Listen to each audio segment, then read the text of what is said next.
All right, beautiful sunset on this Friday. It's this little fella's lucky day because it's his turn to go free. And this boy here, he was recovered in the street after he had been hit by a car. You can see right there, he got cracked on the bridge there, all the way up the carapace, and it went all the way over here to the other side, like across the dorsal ridge, the spine right here, and went all the way across here. But it was still closed, a closed fracture, so to speak. There was no missing bone. It was the gap was larger initially, and there was a lot of bleeding, but he's healed well since then, and that's got solid scar tissue right down in there.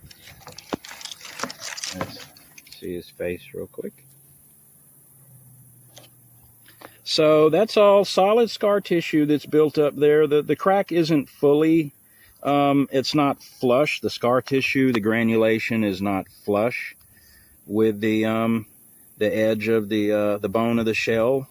Normally, I like for it to go ahead and build up all the way flush with the outside edge of the shell before they're released. But in this case, this is it's going to continue to heal. I've seen them out in the wild where they've gotten no supportive care or anything, and it's healed. If the fracture's not too great, they don't have any missing parts of the shell, or they didn't suffer any internal organ damage. They're not bleeding internally or something like that. If they would otherwise survive the trauma of the injury itself, then a lot of times these do heal on their own, these minor fractures, so to speak.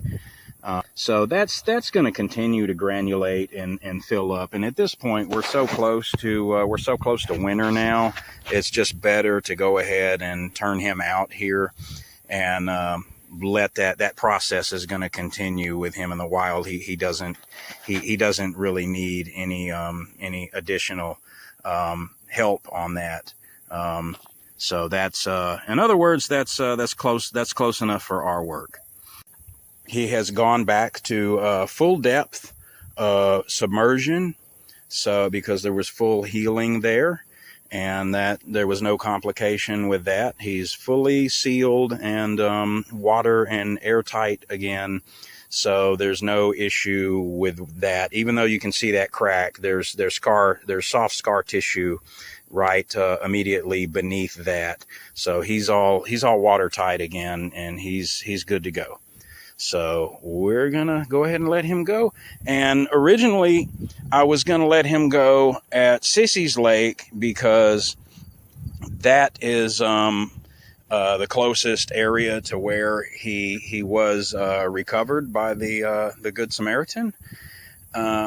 He was most likely trying to get back there after going over the spillway. But the water levels over there are just dangerously low for going into winter, and there's a chance that if released there, he's not gonna survive the winter, because the water levels are critically low there. So we're gonna go ahead and take him here, and he could have come from here. He could have gone over the spillway here, gone all the way down Holiday Creek, and come out way farther, downstream, and that could be where he also could have gotten out in the street, well downstream, that way. So both of the spillways here empty into like a common drainage area. So it's possible he even originated here. So anyway.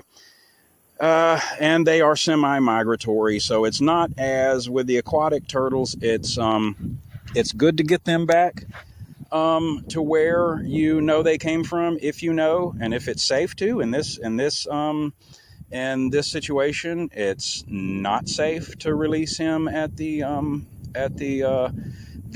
area that was most likely that where he originated.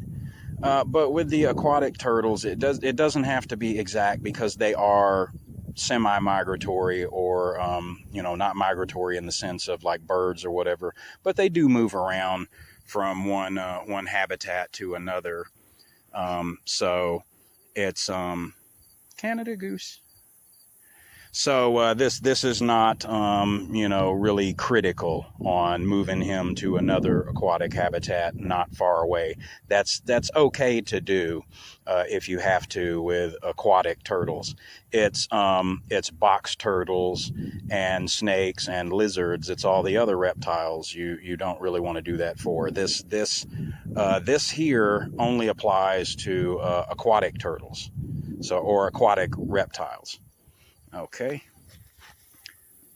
There you go, buddy. Now you're free. Now, what are you doing? Are you going to come back up here to me? You were all set to go flying off into the water, and then he turned around. You don't want to go, buddy?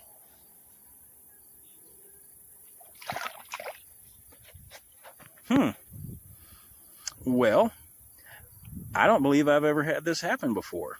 Or I got to put one in the water, instead of shooting off into the water, he comes back up on land. Come on. You don't want to go to the water?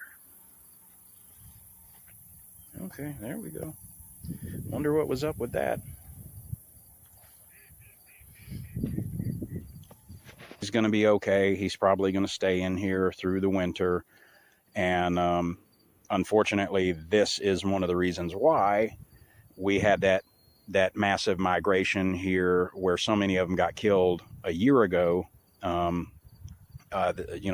Almost exactly last September, we had so many of them here got killed because they migrated out of this lake and started getting out there and crossing the roads and getting in the neighborhoods, and they just got run over and killed, like by the hundreds. It looked like, all the bodies that I saw.